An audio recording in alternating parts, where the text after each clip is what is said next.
तो hello welcome guys, मैं अनुतन संगानी आपका हमारे चैनल सिंपल इन्वेस्टमेंट्स पे हार्दिक स्वागत करता हूँ। ठीक है, सो आज का जो हमारा वीडियो होने वाला है वो जो हमारे वॉरेन बफेट के लेटर की सीरीज चली थी उसी का पार्ट होने वाला है, और ये होने वाला है 1984 के लेटर का पार्ट 5 होने वाला है। ठीक है, सो ये जो लेटर होने वाला है, फिर बेसिकली जो लेसन होने वाला है आज के, उसमें वॉरेन बफेट जी बेसिकली अपने इंश्योरेंस बिजनेस की बात करते हैं और उससे रिलेटेड अलग अलग डिसएडवांटेजेस बताते हैं, और वे आपको सतर्क करना चाहते हैं कि बेसिकली आपको किसी भी फाइनेंशियल कंपनी में इन्वेस्टमेंट क्यों नहीं करना चाहिए। ठीक है, सो चालू करते हैं आज का जो पहला लेसन होने वाला है। उसमें वॉरेन बफेट जी कहते हैं कि नॉर्मली जितनी भी कंपनियां होती है, नॉर्मली जितने भी कॉर्पोरेशन होती है, फिर चाहे वो मीन्स किसी भी सेक्टर में होती हो, उनमें होता ऐसा है कि जब उनके पास जो कैश है, जो पैसा है, वो जब खत्म हो जाता है तब वो बैंकरप्ट हो जाती है। लेकिन जो इंश्योरेंस सेक्टर है, इंश्योरेंस सेक्टर में ऐसा बिल्कुल नहीं होता। इंश्योरेंस सेक्टर में ऐसा हो सकता है कि आपकी कंपनी की जो बुक वैल्यू है वो जीरो हो, आपकी कंपनी अंदर से ब्रोक हो, लेकिन फिर भी उसके पास कैश की भरमार हो। ठीक है, सो वॉरेन बफेट जी कहते हैं कि ऐसा होता है इसलिए क्योंकि नॉर्मली जो कंपनियां रहती है वो बैंकरप्ट कब होती है, वो बैंकरप्ट तब होती है जब उनके पास आगे चलने के लिए कैश नहीं होता। लेकिन जो इंश्योरेंस की जो कंपनियां होती है वो बैंकरप्ट तब होती है जब उनके पास अपने लॉस को कवर करने के लिए उनके पास एसेट नहीं होते। ठीक है, सो ये लॉस कैसे होते हैं, ये लॉस हम आगे वाले लेसन में आपको बताने वाले कि लॉस कैसे होते हैं और क्यों होते हैं, और बेसिकली बहुत बार ये जो पिछले वाले लॉस है वो क्यों हमें भारी पड़ सकते हैं आने वाले समय में।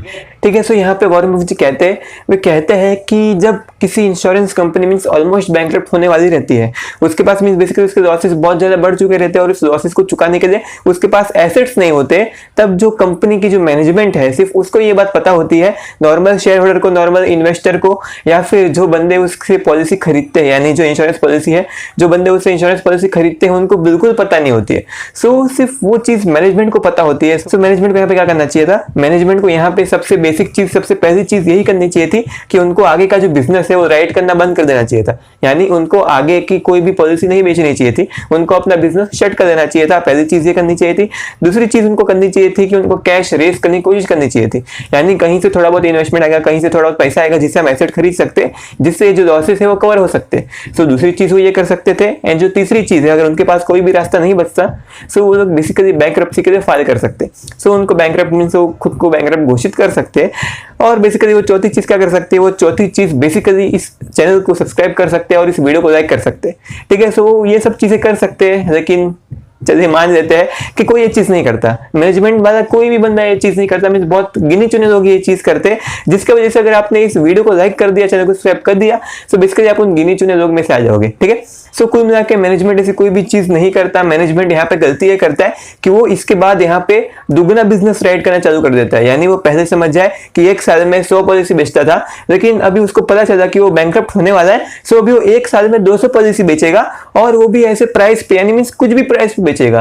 क्योंकि हम सबको पता है कि जो इंश्योरेंस मार्केट है उसमें नॉर्मली ओवर कैपेसिटी रहती है, क्योंकि वो बेसिकली एक कमोडिटी टाइप का बिजनेस रहता है, जिसके वजह से जो इंश्योरेंस बिजनेस है उसमें जो प्राइसेस है, यानी जो प्रॉफिट मार्जिन है, कई बार बहुत कम रहता है, जिसकी वजह से इस कंपनी को इतनी सारी पॉलिसी बेचने के लिए अपना प्रॉफिट मार्जिन बहुत कम करना पड़ता है, जिसकी वजह से वो किसी भी प्राइस पे अपनी पॉलिसियां बेचेंगे, वो भी दुगनी पॉलिसी बेचेंगे। क्या सोच के बेचेंगे, वो ये सोच के बेचेंगे कि क्या पता कोई चमत्कार हो जाए, कोई मिरेकल हो जाए, जिसकी वजह से ये जो हमने दुगनी पॉलिसी बेची है, जिससे हमें बहुत अच्छा खासा प्रॉफिट हो जाएगा, जिसकी वजह से जो पुराने लॉसेस है वो कवर हो जाएंगे। लेकिन अगर हम यहाँ पे लॉजिकली और रैशनली सोचेंगे, सो हमें यहाँ पे पता चलेगा कि जब बिजनेस ने एकदम अच्छे प्राइस पे, अच्छे खासे प्राइस पे, अच्छे खासे प्रॉफिट मार्जिन के साथ उन्होंने बिजनेस बेचा था, तब उनको लॉस हुआ।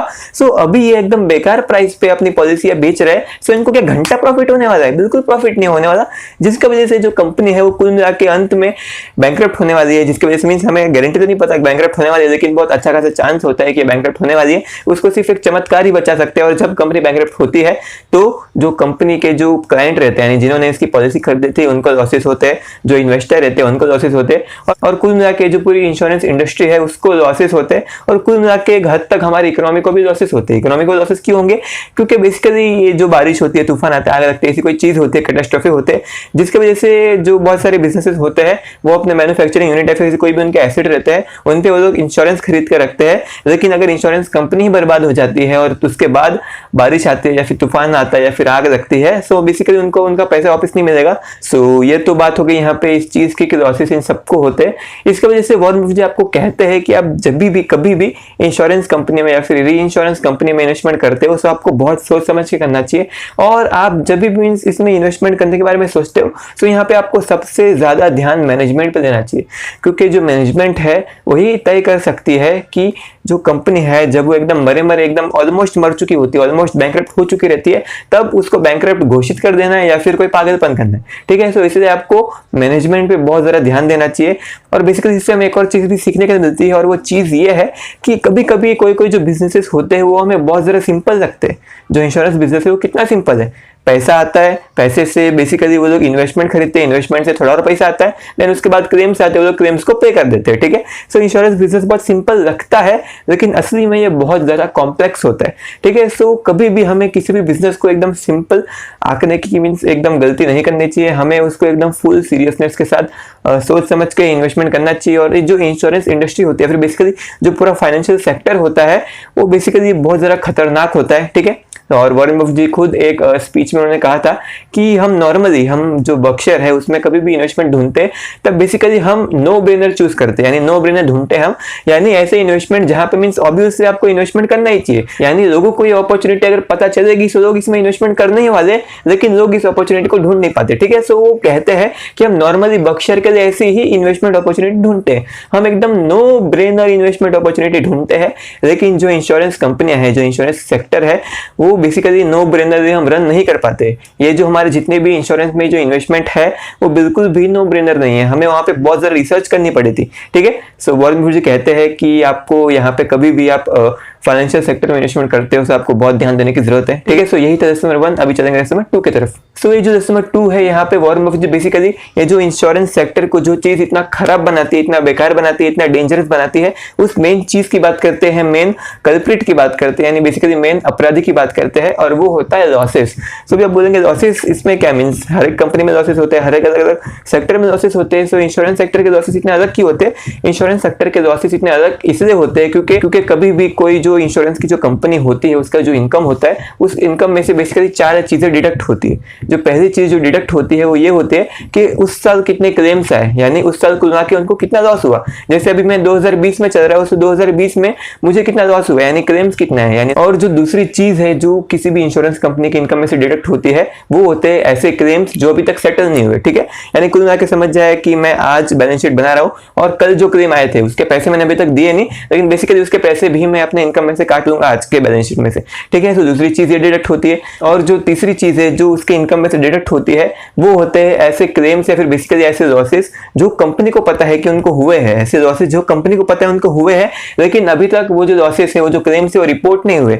यानी जो कस्टमर है, कस्टमर ने अभी तक क्लेम मांगा नहीं है, बेसिकली उन्होंने अभी तक अपना पैसा मांगा नहीं है, जिसकी वजह से कंपनी को पता है कि वो पैसा मांगने वाले, लेकिन कब मांगने वाले पता नहीं है, जिसकी वजह से वो उस लॉस के लिए कुछ प्रोविजन बना देते हैं। ठीक है, यानी समझ जाए कि कोई तूफान है जिसकी वजह से मैंने ऐसा अंदेशा लगाया, बेसिकली मैंने ऐसा प्रेडिक्शन किया कि कुल मिला के मुझे वो तूफान से तकरीबन 100-200 रुपए का लॉस हो सकता है। ठीक है, सो ये जो 200 रुपए की जो रकम है वो मैं बेसिकली अपना जो इनकम है उसमें से निकाल के मैं साइड में रख लूंगा कि जब कभी भी क्लेम्स आने वाले हैं, जब कभी भी वो लोग पैसा मांगेंगे तब मैं उनको दे सकता हूँ। लेकिन यहाँ पे प्रॉब्लम ये होती है कि समझ जाए कि मैंने 200 रुपए साइड में रखे, प्रोविजनिंग करके मैंने 200 रुपए रखे, लेकिन जो लॉसेस है अगर वो लॉसेस 200 रुपए के ऊपर निकले तो क्या होगा?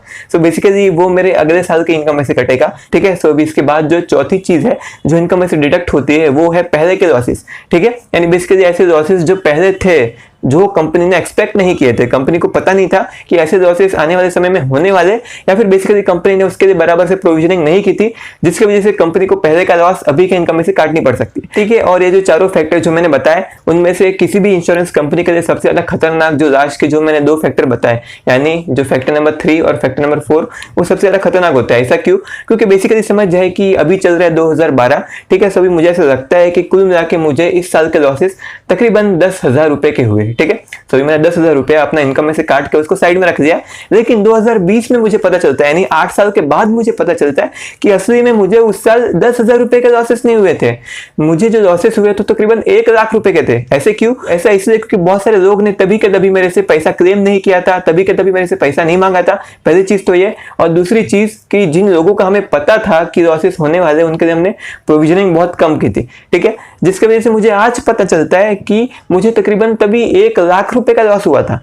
जिसकी वजह से ये जो 1 लाख रुपए है वो मैं अभी के इनकम में से काटूंगा। लेकिन असली में जो 1 लाख का जो लॉस है वो तभी 2012 में हुआ था, ठीक है। लेकिन अगर हम बात करेंगे यहाँ पे कि अगर 2012 का जो अकेला जो बिजनेस है, यानी समझ जाए पूरे 2012 में मैंने एक ही पॉलिसी बेची जिसमें मुझे लग रहा था कि मुझे 10,000 का लॉस हुआ, और वो पॉलिसी मैंने तकरीबन 11,000 में बेची थी, या फिर कुल मिला के उस पर जो रिटर्न थे मेरे 10% के आजू बाजू के थे। लेकिन उसके 8 साल के बाद मुझे पता चलता है कि असली में लॉस तकरीबन 1 लाख रुपए का हुआ था। यानी मैंने 11,000 की पॉलिसी बेची, या फिर कुल मिला के मैंने 11,000 का रेवेन्यू उस पैसे से कमाया, लेकिन असली में लॉस तकरीबन 1 लाख रुपए का हो चुका है, जिसकी वजह से जो कंपनी है वो हिल जाती है, ठीक है।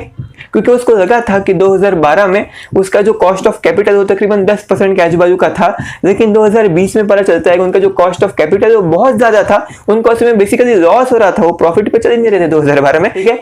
जिसकी वजह से जो इंश्योरेंस बिजनेस है वो बहुत ज्यादा खतरनाक होता है, बहुत यानी बहुत ज्यादा खतरनाक होता है। और इसी की वजह से जो कंपनी है और बेसिकली कंपनी की जो मैनेजमेंट है वो कंपनी का जो कॉस्ट होता है, यानी इन्वेस्टमेंट के लोग जो भी पैसा देते हैं, फ्लोट देते हैं बेसिकली, उसके बाद में इन्वेस्टमेंट करते हैं, सो ये जो कॉस्ट है वो कॉस्ट का बराबर से पता नहीं लगा पाते। उनको लगता है कि उनका जो कॉस्ट ऑफ कैपिटल तकरीबन 3 या 4% के आजू बाजू का है, और उनको लगता है कि हम इसको कहीं भी इन्वेस्टमेंट कर देंगे जहां पे हमें तकरीबन 10 या 11% के आजू बाजू का रिटर्न मिलेगा, सो बेसिकली हम प्रॉफिट में चलेंगे। लेकिन लेकिन लेकिन उसके 10 या 15 साल बाद या फिर 4-5 साल के बाद उनको पता चलता है कि असली में जो उनका कॉस्ट ऑफ कैपिटल है वो तकरीबन 20%, 50% या फिर 100% का है, जिसकी वजह से उन्होंने जो अपने जो फ्लोट था उसके ऊपर तकरीबन 10% का रिटर्न कमाया, वो एक लॉस में बदल जाता है, ठीक है। इसी वजह से जो कंपनी है और जो कंपनी का जो मैनेजमेंट है वो खुद उल्लू बन जाती है कॉस्ट के मामले में है, और साथ ही साथ इसी वजह से ये जो इन्वेस्टर लोग हैं वो भी अर्निंग्स के मामले में उल्लू बन जाते हैं। हमको लगता है कि असली में 2012 में प्रॉफिट तकरीबन 10,000 का हुआ था, फिर 20,000 का हुआ था, फिर 1,000 का हुआ था, जो भी हुआ था, लेकिन 2020 में पता चलता है कि तभी हमें लॉस हुआ था, और बेसिकली जिसकी वजह से वो लॉस की वजह से 2020 में भी लॉसेस हो रहे हैं, जिसकी वजह से हमें अपने बहुत सारे एसेट बेचने पड़ रहे हैं, जिसकी वजह से कंपनी ऑलमोस्ट बैंकरप्ट हो चुकी है, ठीक है। सो इससे हमें सीखना यही मिलता है कि आप कभी भी जब भी आप फाइनेंशियल कॉर्पोरेशन में इन्वेस्टमेंट करते हो, यानी बेसिकली आप बैंक में इन्वेस्टमेंट करते हो, या फिर इंश्योरेंस बिजनेस में करते हो, या फिर इंश्योरेंस में करते हो, या फिर बेसिकली क्रेडिट कार्ड वाले बिजनेस में करते हो, या फिर बेसिकली एनबीएफसी में करते हो, या फिर बेसिकली गोल्ड लोन देने वाली कंपनी में करते हो, सो आपको सबसे पहले यही बात ध्यान में रखनी है कि आपको बहुत ज्यादा सतर्क रहना पड़ेगा यहाँ पे, क्योंकि जो फाइनेंशियल कॉर्पोरेशन होती है, जो फाइनेंशियल इंस्टीट्यूशन होते हैं, वो वेपन्स ऑफ मास डिस्ट्रक्शन होते हैं। यानी आपको ऐसा लगेगा कि भाई प्रॉफिट चल रहा है 4-5%, 5-6%, 10% के आजू बाजू का हमें प्रॉफिट मार्जिन मिल रहा है, लेकिन किसी एक साल में बेसिकली उनके जो लॉसेस है वो लॉसेस फट सकते हैं, और वो बेसिकली पूरी कंपनी को निकल सकते हैं, जैसा कि येस बैंक के केस में हुआ था, ठीक है। जिसकी वजह से आप कभी भी फाइनेंशियल इंस्टीट्यूशन में इन्वेस्टमेंट करते हो, उससे आपको बहुत ज्यादा सतर्क रहने की जरूरत है, जिसकी वजह से आप कभी भी यहाँ पे इन्वेस्टमेंट करते हो, बेसिकली आपको एकदम डीप में जाके इसका रिसर्च करनी पड़ती है, ठीक है। जैसा वॉरेन बफेट ने यहाँ हमें करके बताई कि उन्होंने इन्वेस्टमेंट करने के पहले ये सब चीजें सोची थी, ठीक है। So thank you so much. ये वीडियो यहीं पे खत्म होता है। अगर आपको वीडियो अच्छी लगी तो प्लीज प्लीज प्लीज इस वीडियो को एक बार लाइक कर देना हमारी मेहनत के लिए, ठीक है। और अगर आपको ऐसी वीडियो और चाहिए तो प्लीज हमारे चैनल को सब्सक्राइब कर देना, बाजू में बेल आइकन उसको भी दबा दीजिएगा, ताकि हमारे चैनल पे कोई भी नई वीडियो आएगी उसकी नोटिफिकेशन सबसे पहले आपके पास आएगी, ठीक है। So thank you so much इस वीडियो को यहाँ तक देखने के लिए। Thank you so much. हम चलते हैं।